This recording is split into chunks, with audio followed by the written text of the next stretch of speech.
Chapter 17.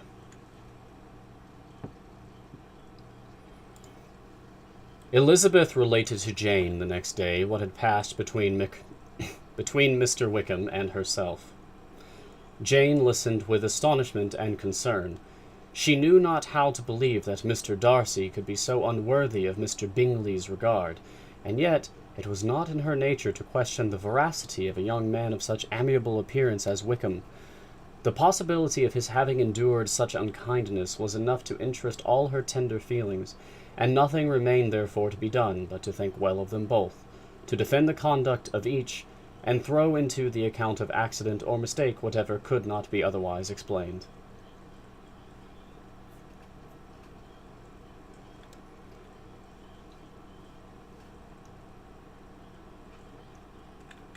I suppose this is Jane speaking? Why does that be so hard? "They have both," said she, "been deceived, I dare say, in some way or other, of which we can form no idea. Interested people have perhaps misrepresented each to the other. It is in short impossible for us to conjecture the causes or circumstances which may have alienated them, without actual blame on either side." "Very true indeed. And now, my dear Jane, what have you got to say on behalf of the interested people who have probably been concerned in the business? Do clear them, too, or we shall be obliged to think ill of somebody."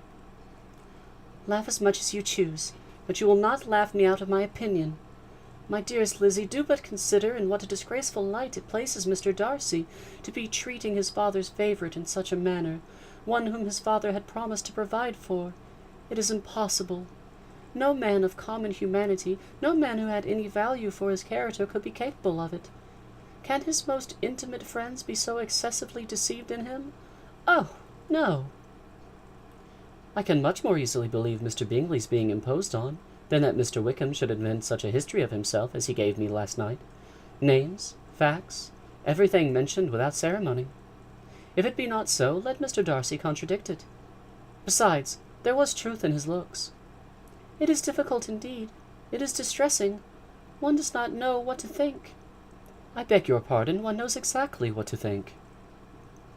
But Jane could think with certainty on only one point, that Mr. Bingley, if he had been imposed on, would have much to suffer when the affair became public.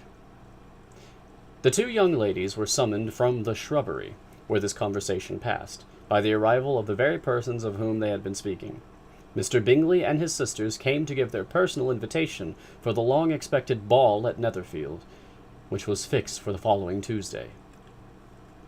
The two ladies were delighted to see their dear friend again, called it an age since they had met, and repeatedly asked what she had been doing with herself since their separation. To the rest of the family they paid little attention, avoiding Mrs. Bennet as much as possible, saying not much to Elizabeth, and nothing at all to the others.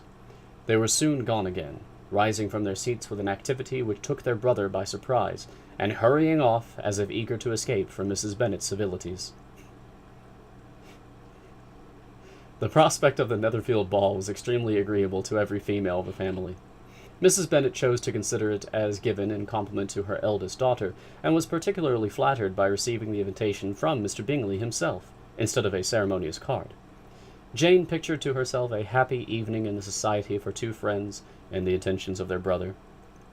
And Elizabeth thought with pleasure of dancing a great deal with Mr. Wickham, and of seeing a confirmation of everything in Mr. Darcy's look and behaviour. The happiness anticipated by Catherine and Lydia depended less on any single event or any particular person, for though they each, like Elizabeth, meant to dance half the evening with Mr. Wickham, he was by no means the only partner who could satisfy them. And a ball was, at any rate, a ball, and even Mary could assure her family that she had no disinclination for it. "While I can have my mornings to myself," said she, "it is enough. I think it is no sacrifice to join occasionally in evening engagements. Society has claims on us all, and I profess myself one of those who consider intervals of recreation and amusement as desirable for everybody." Elizabeth's spirits were so high on this occasion that though she did not often speak unnecessarily to Mr. Collins, she could not help asking him whether he intended to accept Mr. Bingley's invitation, and if he did, whether he would think it proper to join in the evening's amusement, and she was rather surprised to find that he entertained no scruple whatever on that head, and was very far from dreading a rebuke either from the Archbishop or Lady Catherine de Bourgh by venturing to dance. "I am by no means of the opinion, I assure you," said he, "that a ball of this kind, given by a young man of character to respectable people, can have any evil tendency, and I am so far from objecting to dancing myself that I shall hope to be honoured with the hands of all my fair cousins in the course of the evening, and I take this opportunity of soliciting yours, Miss Elizabeth, for the first 2 dances especially, a preference which I trust my cousin Jane will attribute to the right cause, and not to any disrespect for her." Elizabeth felt herself completely taken in. She had fully proposed being engaged by Mr. Wickham for those very dances, and to have Mr. Collins instead.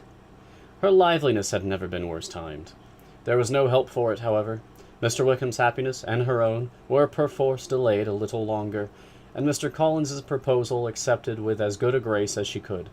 She was not the better pleased with his gallantry from the idea it suggested of something more. It now first struck her that she was selected from among her sisters as worthy of being mistress of Hunsford Parsonage, and of assisting to form a quadrille table at Rosings in the absence of more eligible visitors. The idea soon reached to conviction, as she observed his increasing civilities toward herself, and heard his frequent attempt at a compliment on her wit and vivacity. And though more astonished than gratified herself by this effect of her charms, it was not long before her mother gave her to understand that the probability of their marriage was extremely agreeable to her. Elizabeth, however, did not choose to take the hint, being well aware that a serious dispute must be the consequence of any reply. Mr. Collins might never make the offer, and till he did, it was useless to quarrel about him. If there had not been a Netherfield ball to prepare for and talk of, the younger Miss Bennets would have been in a very pitiable state at this time, for from the day of the invitation to the day of the ball there was such a succession of rain as prevented their walking to Meryton once. No aunt, no officers, no news could be sought after.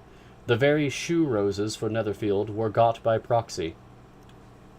Even Elizabeth might have found some trial of her patience in weather which totally suspended the improvement of her acquaintance with Mr. Wickham, and nothing less than a dance on Tuesday could have made such a Friday, Saturday, Sunday, and Monday endurable to Kitty and Lydia. End of chapter 17.